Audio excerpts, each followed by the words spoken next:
Bonjour à toutes et à tous. Aujourd'hui, j'avais envie de vous parler d'un outil particulièrement puissant dans l'accompagnement.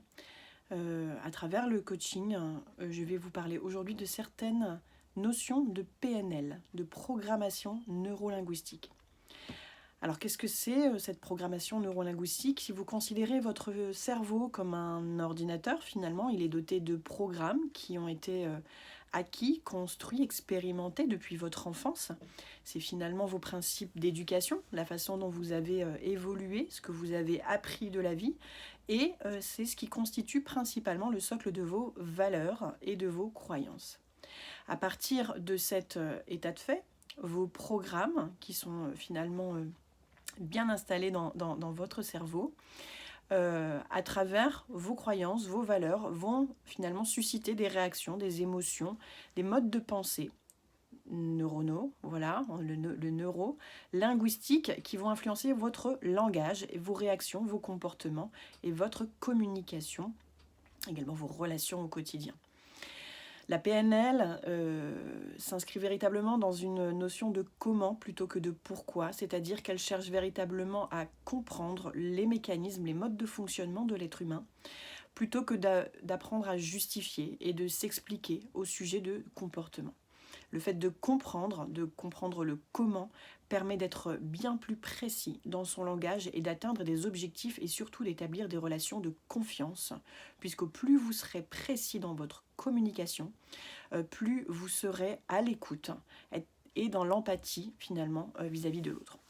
Alors, cette vidéo a pour objectif de vous donner quelques clés à ce propos et de faire en sorte que votre communication à venir soit bien plus efficace. N'hésitez pas à commenter cette vidéo pour que j'aille plus loin sur ce sujet si vous le souhaitez et que je puisse vous donner encore plus d'astuces. L'idée est de vous accompagner concrètement et de vous apporter des solutions pratico-pratiques dans votre quotidien.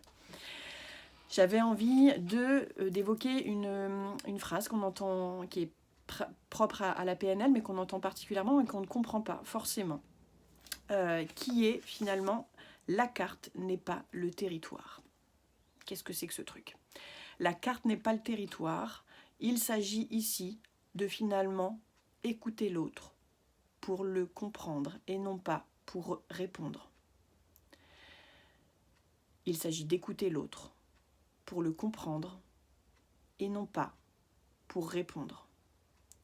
Autrement dit, ne pas écouter pour susciter une réponse, une solution, apporter un éclairage qui vient de votre propre façon de voir les choses, mais de comprendre la raison pour laquelle la personne voit les faits de telle ou telle manière et pouvoir vraiment mettre en lumière ce qui justifie ses propres réactions et la façon dont elle s'exprime et la raison pour laquelle elle utilise ces mots.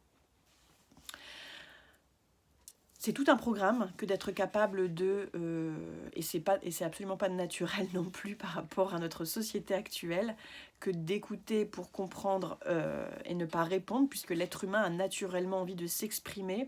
Ah ben moi si j'étais toi, je ferais ça. Ah ben je te comprends complètement parce que moi j'ai vécu ça. Donc on a surtout envie de calquer, de filtrer, de faire en sorte de reconnaître l'autre à travers sa propre expérience et de lui rendre un feedback qui finalement vous appartient.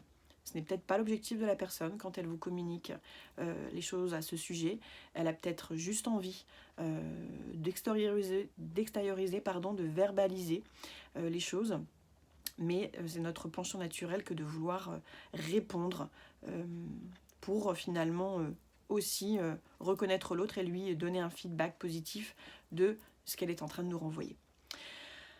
Alors, étant donné qu'on ne peut pas ne pas communiquer, c'est un autre présupposé et également de la PNL, on ne peut pas ne pas communiquer, c'est-à-dire que à travers le non-verbal, le paraverbal, la voix, le ton, le rythme, le débit, à travers les mots, tous ces éléments fondent notre mode de communication. On est même à des taux de 80% de non-verbal retenu par rapport aux deux autres. Autrement dit, on s'exprime quoi qu'il arrive, même avec un masque, que ce soit à travers le regard, que ce soit à travers la respiration, les mouvements, les micro-mouvements. Et tous ces éléments-là sont tout aussi importants que les mots que l'on va employer. Comment est-ce que je fais pour comprendre la carte de l'autre qui ne fait pas le territoire? C'est-à-dire que la façon dont elle s'exprime à ce moment-là n'est pas finalement le reflet de qui elle est, mais de la façon dont elle vit les choses à cet instant précis de sa vie. Allez interroger quelles sont ses pensées, quelles ont été les valeurs touchées, bafouées. Allez interroger ce qu'elle pense d'elle à ce moment-là, ce qu'elle pense de l'autre à ce moment-là. Et si les choses avaient pu se passer autrement, comment est-ce que ça aurait pu se dérouler? Allez questionner les croyances, les valeurs, pour pouvoir lui permettre de changer de posture, de changer d'approche, et sans forcément répondre à travers un avis qu'on se fait et qu'on a envie de partager. C'est plutôt d'écouter la personne et de l'amener à évoluer dans son mode de pensée, dans sa réflexion, pour pouvoir justement établir une communication plus précise par rapport à ce qu'elle est en train d'amener. Je vous donne un exemple concret. Je me sens fatiguée aujourd'hui. Ok. Comment ça se traduit chez toi? Qu'est-ce qui fait que tu peux te dire que tu es fatigué? Par rapport à quel autre moment? Et qu'est-ce que c'est être en forme pour toi? De quoi tu as besoin finalement pour te mettre plus en énergie? Est-ce que c'est véritablement ce que tu attends? Ou est-ce que c'est finalement juste le fait de partager qu'aujourd'hui particulièrement tu es fatigué et que demain ça ira mieux? Ça peut paraître absolument pas naturel que de répondre de cette façon-là, mais ça permet véritablement de favoriser l'écoute, de favoriser le feedback. Un autre présupposé de la PNL, c'est que la signification d'un message n'est finalement donnée que par la réaction qu'il suscite. Cette notion de feedback, c'est ni plus ni moins que l'impact de mon message sur l'autre et la mesure de cet impact. La mesure de cet impact se fait de plusieurs manières, on l'a vu juste avant. Dans tous les cas, il s'agit de se dire que le comportement présent, avec les ressources dont dispose la personne là à l'instant T, il est toujours, autre présupposé, il est toujours bon de penser que c'est le meilleur choix qu'elle ait pu faire avec les ressources dont elle disposait à ce moment-là.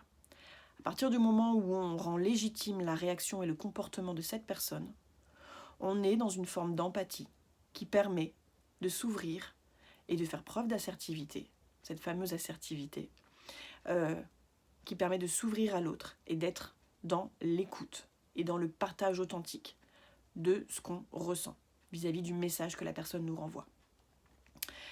Ça fait pas mal de petites astuces. Je vais m'arrêter là pour aujourd'hui avec ces quelques présupposés de la PNL qui vous indiquent mieux comment prendre en compte l'écoute de l'autre et faire en sorte de favoriser la compréhension et non pas la réponse. Pratiquez cet exercice, que ce soit d'un point de vue personnel, professionnel, avec des personnes plus ou moins proches de vous. Forcez-vous au départ à ne pas donner votre avis, mais plutôt à questionner sur la personne. Et je vous invite véritablement à noter l'impact de votre communication sur la qualité de la relation.